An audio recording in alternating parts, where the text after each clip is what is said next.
Hello friends, Radhe Radhe.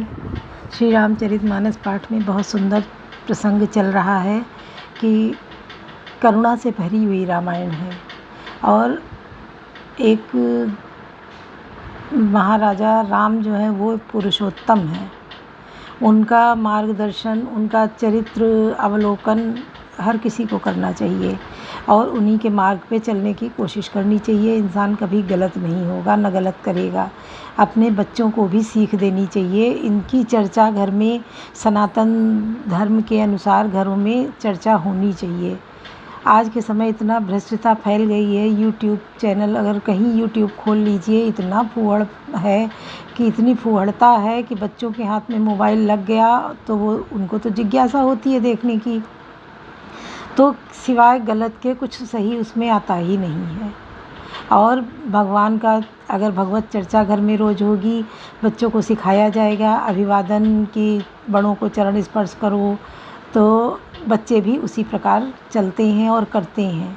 आप ना माने तो मान करके देखिए और कितना बड़ा परिवर्तन आपके घर में आएगा कि आपने जो एपिसोड सुना, इसमें जो पार्ट सुना उसकी चर्चा घर में की, उतना भाग जो है वो बच्चों के दिमाग में, घर में सबके दिमाग में भर गया।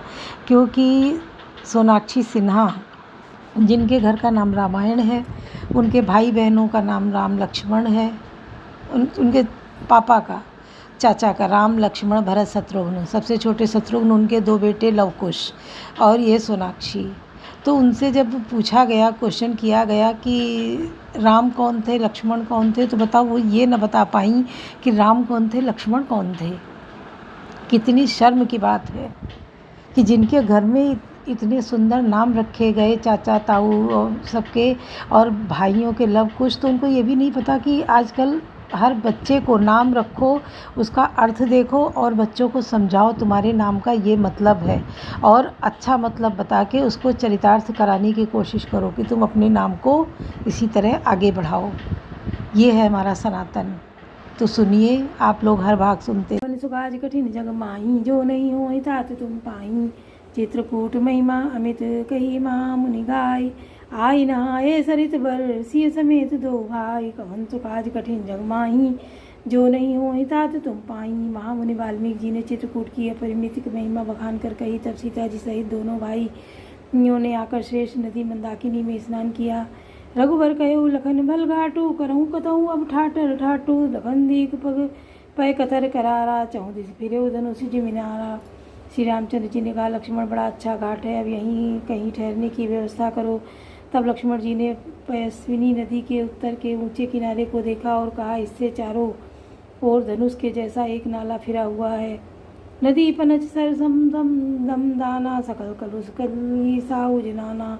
चित्रकूट जनु अचल एरी, चुकई नगात मार मुठ भेरी। नदी मंदाकिनी उस धनुष की प्रत्यंचा डोरी है और शम दम दान बाण है। कलयुग के समस्त पाप उनके अनेकों हिंसक पशु रूप निशाने हैं। चित्रकूट ही मानो अचल शिकारी है, जिसका निशाना कभी चूकता नहीं और जो सामने से मारता है।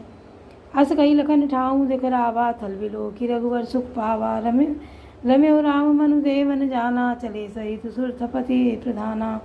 ऐसा कहकर लक्ष्मण जी ने स्थान दिखलाया। स्थान को देखकर श्री रामचंद्र जी ने सुख पाया। जब देवताओं ने जाना कि श्री रामचंद्र जी का मन यहाँ रम गया, तब वे देवताओं के प्रधान थवई मकान बनाने वाले विश्वकर्मा को साथ लेकर चले। कोल की रात बेस सब आए, रचे परन तृण सदन सुहाए। वरन न जाई मंज दुई साला, एक ललित लघु एक विशाला।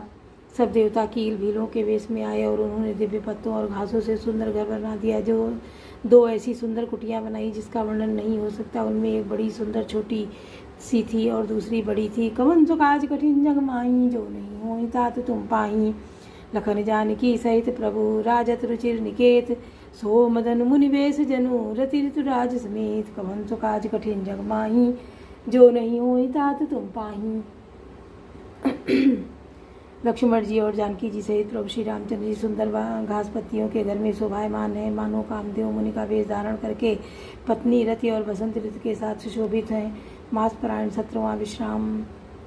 अमर नाग किन्नर दिशिपाला, चित्रकूट आए तेहि काला। राम प्रणाम कीन सब काहू, मुदित देव लई लोचन लाऊ। उस समय देवता, नाग, किन्नर और दिक्पाल चित्रकूट में आए और श्री रामचंद्र जी ने सब किसी को प्रणाम किया। देवता नेत्रों का लाभ पाकर आनंदित हुए। बरसी सुमन कहे देव समाजो, नाथ सनाथ भये हम आजू। कर विनीति दुख दुसह सुनाए, हर्षित निज निज सदन सिधाए। फूलों की वर्षा करके देव समाज ने कहा कि हे नाथ, आज आपका दर्शन पाकर हम सनाथ हो गए। फिर विनती करके उन्होंने अपने दुख सुनाए और दुखों के नाश का आश्वासन पाकर हर्षित होकर अपने अपने स्थानों को चले गए। चित्रकूट रघुनंदन छाए, समाचार सुनि मुनि आए। आवत देखी मुदित मुनि वृंदा, कीन दंडवत रघुकुल चंदा। श्री रघुनाथ जी चित्रकूट में आ बसे हैं। यह समाचार सुनकर बहुत से मुनि आए। रघुकुल के चंद्रमा श्री रामचंद्र जी ने मुदित हुई मंडली को आते देखकर दंडवत प्रणाम किया। मुनि रघुबर लाई उर लेहि, सुफल होने हित आशीष देहि। सिय सौमित्र राम छवि देखहि, साधन सकल सफल करि लेखहि। मुनिगण श्री राम जी के हृदय से लगा लेते हैं और सफल होने के लिए आशीर्वाद देते हैं। वे सीता जी, लक्ष्मण जी और श्री रामचंद्र जी की छवि देखते हैं और अपने सारे साधनों को सफल हुआ समझते हैं। कवन सुख आज कठिन जग माही, जो नहीं होई तात तुम पाई। यथा जोग सनमानि प्रभु, विदा किए मुनि वृंद। करई जोग जप जाग तप, निज आश्रम ही सुचंद। कवन सुख आज कठिन जग माही, जो नहीं होई तात तुम पाई। प्रभु श्री रामचंद्र जी ने यथा योग्य सम्मान करके मुनिमंडली को विदा किया। श्री रामचंद्र जी के आ जाने से सब अपने अपने आश्रमों में अब स्वतंत्रता के साथ योग जप यज्ञ और तप करने लगे। या सुधि कोल किरातन पाई, हर से जन नौनिधि घर आई। कंद मूल फल भरि भरि धोना, चले रंक जन लूटन सोना। या श्री राम जी के आगमन का समाचार जब कोल भीलों ने पाया तो वे ऐसे हर्षित हुए मानो नवोनिधियाँ उनके घर पर ही आ गई हों। वे दोनों कंदमूल फल भर भर कर लेकर चले मानो दरिद्र सोना लूटने चले हों। तिन महाजन देखे दो भ्राता, अपर तिनहि पूछहि मगु जाता। कात सुनत रघुबीर निकाई, आई सबनि देखे रघुराई। उनमें से जो दोनों भाइयों को पहले देख चुके थे उनसे दूसरे लोग रास्ते में पूछते जाते हुए हैं। इस प्रकार श्री रामचंद्र जी की सुंदरता कहते सुनते सबने आकर श्री रघुनाथ जी के दर्शन किए। करहीं जोहार भेंट धरी आगे, प्रभु बिलो कहीं अति अनुरागे। चित्र लिखे जन जाता ठाड़े, पुलक शरीर नयन जल बाड़े। भेंट आगे रखकर वे लोग जोहार करते हैं और अत्यंत अनुराग के साथ प्रभु को देखते हैं। वे मुग्ध हुए जहाँ के तहाँ मानो चित्र लिखे से खड़े हैं। उनके शरीर पुलकित हैं और नेत्रों में प्रेमाश्रुओं का जल की बाढ़ आ रही है। राम स्नेह मगन सब जाने, कई प्रिय वचन सकल सन्माने। प्रभु ही जोहारी बहोरी बहोरी, वचन विनीत काहि कर जोरी।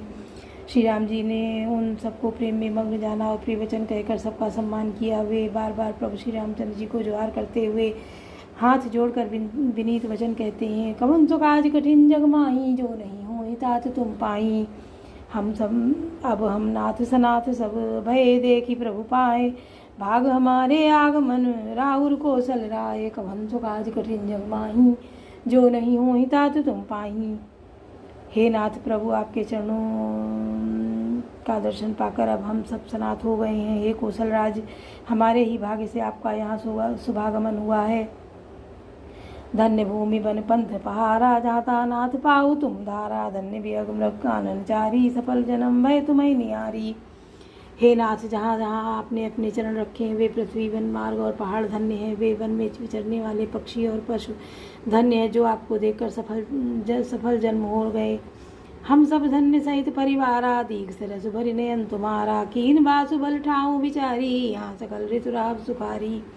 हम सब भी आपके अपने परिवार सहित धन्य हैं जिन्होंने नेत्र भरकर आपका दर्शन किया। आपने बड़ी अच्छी जगह विचार कर निवास किया है। यहाँ सभी ऋतुओं में आप सुखी रहिएगा।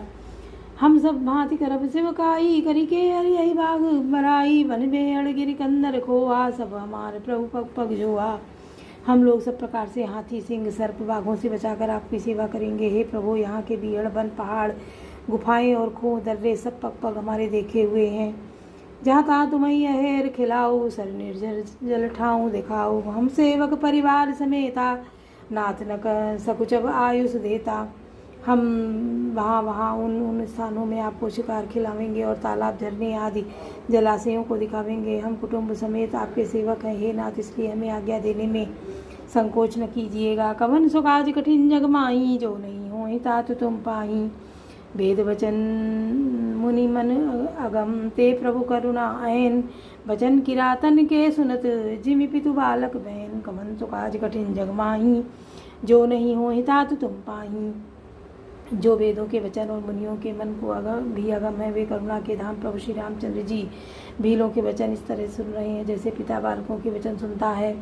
राम ही केवल प्रेम प्यारा जान लियो जो जान नियारा राम सकल मन चल तब तोषे कई मृद वचन प्रेम परितोषे। श्री रामचंद्र जी को केवल प्रेम प्यारा है, जो जानने वाला हो जानना चाहता है वह जान ले। जब श्री रामचंद्र जी ने प्रेम से परिपुष्ट हुए प्रेमपूर्ण कोमल वचन कहकर उन सब वन में विचरण करने वाले लोगों को संतुष्ट किया। विदा किए सिरनाए सिधाए प्रभु गुण कहत सुनत घर आए यही विधि समेत दो भाई बसई विपिन सुर मुनि सुखदाई। फिर उनको विदा किया, वे सिर नवाकर चले और प्रभु के गुण कहते सुनते घर आए। इस प्रकार देवता और मुनियों को सुख देने वाले दोनों भाई सीता जी समेत वन में निवास करने लगे। जब ते आई रहे रघुनायक तब ते भयो बन मंगलदायक फूलई फलई बिटप विधि नाना मंजु बलित वर बेल बिताना। जब से श्री रघुनाथ जी वन में आकर रहे तब से मन मंगलदायक हो गया। अनेकों प्रकार के वृक्ष फूलते और फलते हैं और उन पर लिपटी हुई सुंदर बेलों के मंडप तने हैं। सुर सर सरि सुभाए सुहाए मनो विबुध बन परिहरियाए गुंज गुंज मंजुतर मधुकर श्रेणी त्रिविध बयारी भाई सुख देनी। वे कल्प वृक्ष के समान स्वाभाविक ही सुंदर है, मानो वे देवताओं को के वन नंदन वन को छोड़कर आई हों। भवनों की पंक्तियाँ बहुत ही सुंदर गुंजार करती हैं और सुख देने वाली शीतल मंद सुगंधित हवा चलती रहती है। कवन सुकाज कठिन जग माही जो नहीं होई तात तुम पाही नीलकंठ कलकंठ सुख चातक चक्क चकोर भांति भांति बोलई बियग श्रवण सुखद चित चोर। कवन सुकाज कठिन जग माही जो नहीं होई तात तुम पाही। नीलकंठ कोयल तोते पपीहे चकवे और चकोर आदि पक्षी कानों को सुख देने वाली और चित्त को चुराने वाली तरह तरह की बोलियां बोलते हैं। बोलो सियावर रामचंद्र की जय, पवन सुत हनुमान की जय, लाडले लखन लाल की जय।